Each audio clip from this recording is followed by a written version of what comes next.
Good morning students. Today is 4th May and this is maths lecture for class 11th students. We are going to deliver 22nd lecture on topic sets. देखो ये question number 3 miscellaneous exercise chapter 1 पर क्या दिया है. Let A B and C be the set such that A union B equals to A union C and A intersection B equals to A intersection C then so that B equals to C. ये हम लोग कैसे solve कर सकते हैं. So A union B is equals to A union C, ये given है, given. अब आप देखो ए यूनियन बी को हम लोग क्या लिखते हैं, A plus B minus A intersection B, ऐसे लिख सकते हैं. A plus B minus A intersection B. और जब हमें नंबर फाइंड करना होता है तो तुम्हें यहाँ पर मिलता है N A union B equals to N A plus N B minus N A intersection B.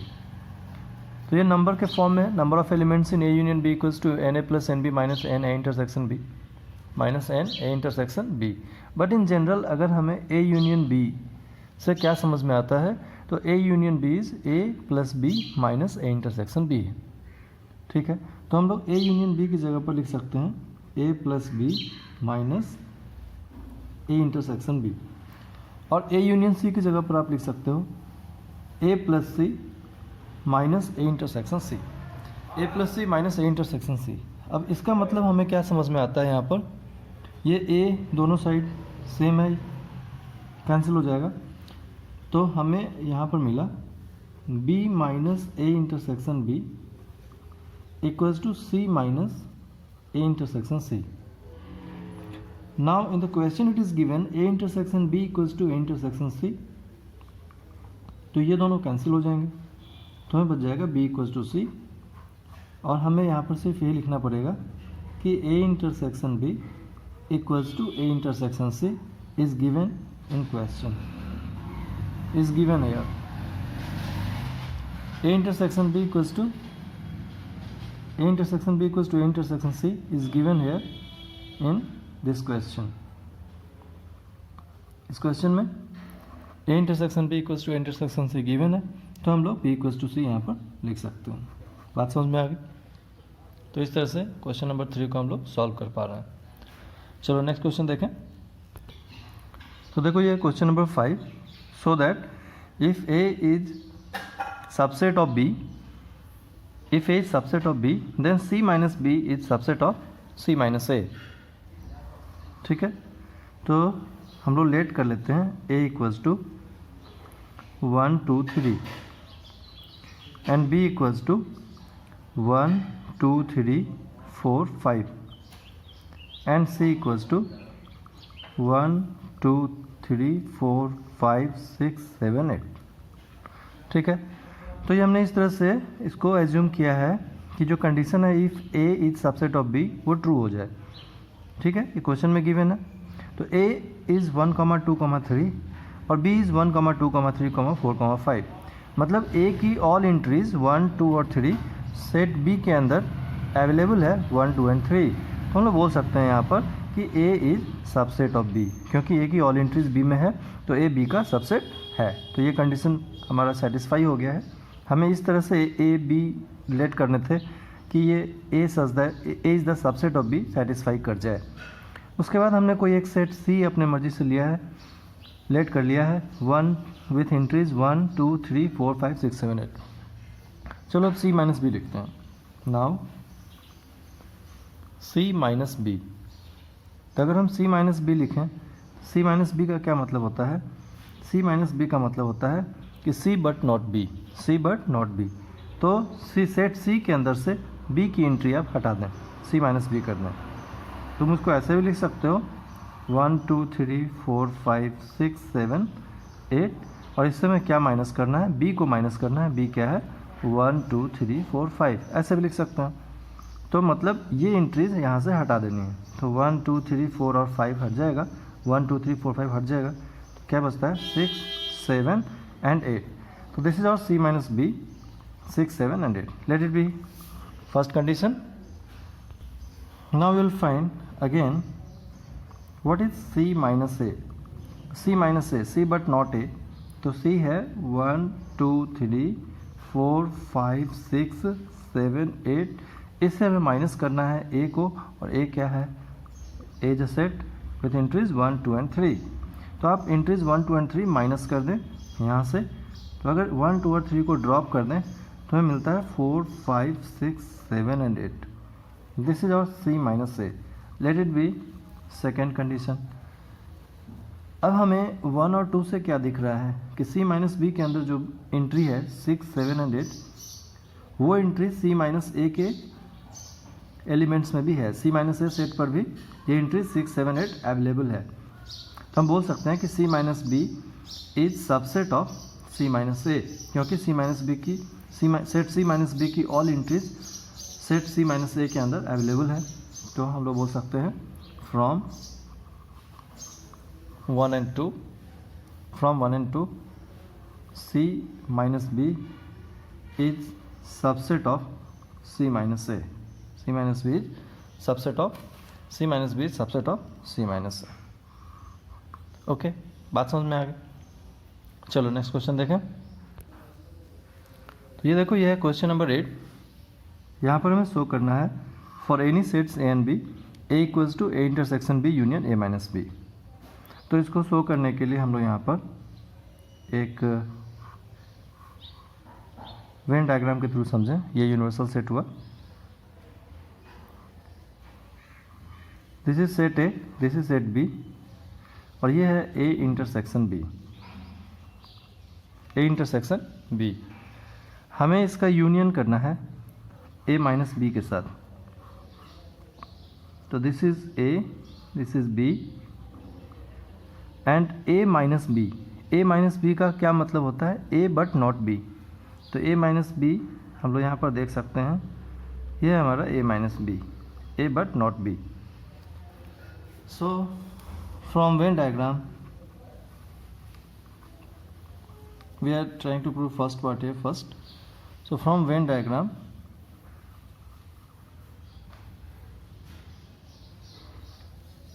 A intersection B union A minus B is, हमें यहाँ पर A इंटरसेक्शन B और A माइनस B का यूनियन करना है। तो जब आप ए इंटरसेक्शन बी और ए माइनस बी का यूनियन करोगे तो यूनियन का क्या मतलब होता है, all entries of A intersection B and all entries of A minus B. ठीक है, तो ए माइनस बी की शेडिंग हम दिखा दें यहाँ पर, और उसमें हमें ए माइनस बी की शेडिंग दिखाने के बाद यूनियन क्या है, किसके साथ है, ए इंटरसेक्शन बी के साथ। तो इसकी भी शेडिंग आनी चाहिए और इसकी भी शेडिंग आनी चाहिए। तो ये ए इंटरसेक्शन बी है, इसकी शेडिंग दिखा दें तो हमें ये क्या दिख रहा है, सेट ए दिख रहा है। तो which is equals to A from Venn diagram, from Venn diagram. इस तरीके से आप फर्स्ट पार्ट को यहाँ पर प्रूव कर सकते हो। चलो सेकेंड पार्ट देखें। तो सेकेंड पार्ट है A union B minus A equals to A union B. Okay, सो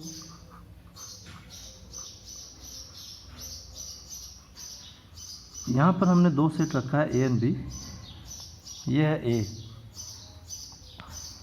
और बगल में हमने बना लिया यहाँ पर सेट ए सेट बी। तो हमें बी माइनस ए चाहिए। बी माइनस ए का मतलब क्या होता है, B but not A, B तो हो बट ए नहीं हो। तो this is your B minus A, B minus A. यहाँ मैंने क्या दिखाया, ए दिखाया।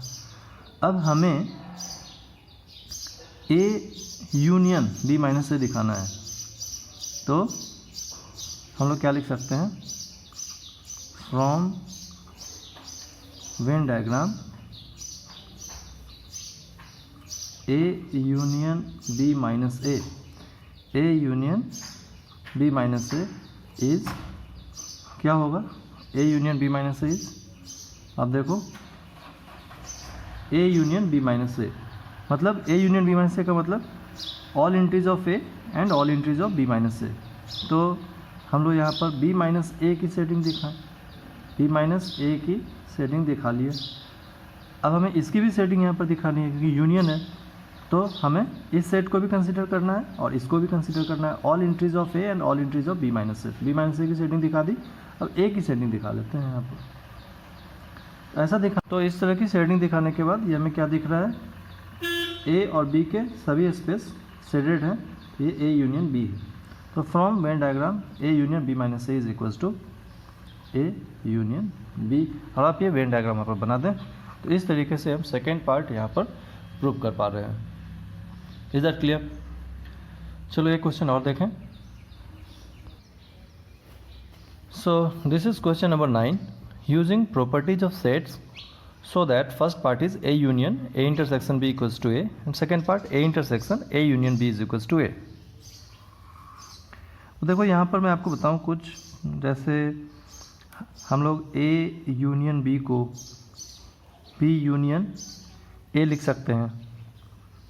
A इंटरसेक्शन B को तुम B को पहले लिख लो और A को बाद में लिख लो, तो दोनों की एक ही रिजल्ट आएगी, A intersection B equals to B intersection A। इसको हम लोग कॉम्यूटेटिव लॉ बोलते हैं, कॉम्यूटेटिव लॉ बोलते हैं। एक तो ये है, एक देखो अगर कहीं पर हमें A union B union C लिखा है तो आप इसको A union B union C भी लिख सकते हैं। इसको हम लोग एसोसिएटिव लॉ बोलते हैं, एसोसिएटिव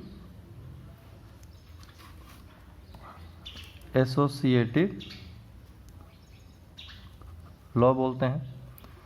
और कहीं पर जैसे ए यूनियन है, यहाँ पर सपोज बी इंटरसेक्शन सी लिखा है, तो हम लोग ए यूनियन को एक एलिमेंट समझें तो इसको लिखें ऐसे, A union B, A union B, फिर ए यूनियन, ठीक है, आपने क्या लिखा, ए यूनियन बी, इसको ब्रैकेट में लिख लिए, ए यूनियन बी, फिर यहाँ इंटरसेक्शन साइन लगा है तो आप इंटरसेक्शन साइन लगाएं, फिर लिखें ए यूनियन, इंटरसेक्शन साइन के बाद क्या लिखा है, सी, तो ए यूनियन सी, इसको ब्रैकेट में। तो ये जो तरीका है लिखने का, A union B intersection C को, ए यूनियन को आप थोड़ी देर के लिए सिंगल एलिमेंट समझें तो ए यूनियन बी, फिर जो साइन दिया है वो लगा लें, फिर ए यूनियन सी, इसको बोलते हैं डिस्ट्रीब्यूटिव लॉ। क्या बोलते हैं, डिस्ट्रीब्यूटिव लॉ बोलते हैं। अच्छा, अगर हमें ए इंटरसेक्शन होता और यहाँ बी यूनियन सी होता, तब भी हम लोग ए इंटरसेक्शन को अभी सिंगल एलिमेंट समझते हुए लिखेंगे, ए इंटरसेक्शन बी, फिर यहाँ क्या साइन लगा है, यूनियन, फिर आप लिखोगे ए इंटरसेक्शन सी, ए इंटरसेक्शन सी, इसको भी हम लोग डिस्ट्रीब्यूटिव लॉ बोलते हैं। तो ये कुछ लॉज हैं, कम्यूटेटिव, एसोसिएटिव एंड डिस्ट्रीब्यूटिव, इनको कभी कभी प्रॉब्लम्स में यूज़ करके हम लोग प्रूव कर सकते हैं। तो जैसा कि यहाँ लिखा है यूजिंग प्रॉपर्टीज ऑफ सेट्स, तो हम लोग इस डिस्ट्रीब्यूटिव लॉ को यूज़ करके इस क्वेश्चन में इसको यूज़ कर सकते हैं प्रूव करने के लिए। तो देखो फर्स्ट पार्ट है A union A intersection B, तो इसको लिखा जा सकता है, ए यूनियन को सिंगल एलिमेंट समझो, ए यूनियन ए यूनियन क्या ए, फिर आगे क्या साइन लगा है, इंटरसेक्शन का वो साइन लगाया, फिर ए यूनियन, इसको सिंगल एलिमेंट समझे, ए यूनियन बी। बात समझ में आ गई? अब देखो ए यूनियन ए, किसी सेट का खुद के साथ यूनियन हो रहा है तो सेम सेट प्रोड्यूस हो जाएगा, A union A equals to A आ जाएगा, है ना। कोई सेट ए है और उसका खुद के साथ ही यूनियन है, तो इसका क्या मतलब है, all entries of A and all entries of A, that is A, and intersection A union B, A intersection A union B है। ये क्या आ गया हमारे पास, A intersection A union B. अब अगर हम लोग ए और ए यूनियन बी को देखें तो A intersection A union B यही होगा, क्यों, क्योंकि since A is the subset of A union B होता है, A is the subset of A union B. देखो ये ए है और ये बी है, ये बना ए यूनियन बी। अब ए यूनियन बी और ए का इंटरसेक्शन क्या होगा, तो ऑब्वियस है ए यूनियन बी, तो ये सारी एंट्रीज हो गई और ये है ए, इन दोनों का हमें इंटरसेक्शन लेना है, कॉमन एंट्री। तो कॉमन एंट्री क्या बना, ए ही तो बनेगा, क्योंकि ए की सारी एंट्री तो ए यूनियन बी के अंदर आएगी। A is the subset of A union B हो गया फिर, और अगर A subset of A union B है तो रिजल्ट क्या बनेगा, ए बनेगा। बात समझ में आ गई। तो आप यहाँ लिखना ए और यहाँ पर मेंशन कर सकते हैं since A is the subset of A union B. तो ये तो हमारा फर्स्ट पार्ट था। सेकेंड पार्ट देखें क्या है। तो सेकेंड पार्ट में कहता है A intersection A union B equals to A intersection A union B को ए प्रूफ करना है। तो हम लोग फिर वही बात डिस्ट्रीब्यूटिव लॉ यहाँ पे यूज़ करते हैं। ये ए इंटरसेक्शन है, इसको एक एंट्री समझें, तो ए इंटरसेक्शन ए, फिर यहाँ क्या साइन लगा है, यूनियन का, यूनियन साइन लगा, फिर A intersection B, A intersection B. अब ए इंटरसेक्शन है किसी सेट का खुद के साथ इंटरसेक्शन क्या होगा, सेम सेट आएगा। ए इंटरसेक्शन है इक्वल्स टू ए का ए से ही, मतलब कॉमन एंट्री, तो दोनों में तो A union A intersection B. अब A union A intersection B बताना है हमें, तो A union A intersection B, तो A union A intersection B क्या आ जाएगा, ये ए आ जाएगा। क्यों ए आ जाएगा, क्योंकि हम लोग बोलेंगे एज ये जो ए इंटरसेक्शन बी है वो क्या होता है, A intersection B is the subset of A होता है। तो ए इंटरसेक्शन बी की ऑल एंट्रीज तो ए के अंदर ऑलरेडी होगी, तो A union A intersection B के लिए अगर हमें लिखना हो तो हम क्या लिख सकते हैं, ए लिख सकते हैं। बात समझ में आ गई, ठीक है ना। देखो ये ए है और ये ए इंटरसेक्शन बी है, तो हमें इसका यूनियन करना है। तो ये एंट्री तो ऑलरेडी, सपोज यहाँ पर अगर मैं बी लिखता हूँ तो सेम सेट ए और बी है दोनों में, तो ये सेट ए है और ये इंटरसेक्शन बी है, तो ए इंटरसेक्शन बी का स्पेस ऑलरेडी ए में काउंट हो चुका है ना। तो A intersection B is the subset of A intersection B is the subset of A, तो इसका यूनियन क्या होगा, यूनियन सेट ए होगा। आप यहाँ पर ये लिख सकते हैं। Okay, so in this way we can prove second part. Now rest of the questions मैंने तुम्हें होमवर्क में पहले भी दिया था, एक बार आप और उसे सॉल्व कर लेना, अदरवाइज़ मैं जो बाकी क्वेश्चन है उनके मैं सॉल्यूशन अपलोड कर दूंगा, आप मैच कर लेना। Okay, in the next lecture we will start our chapter 2। Okay, thank you.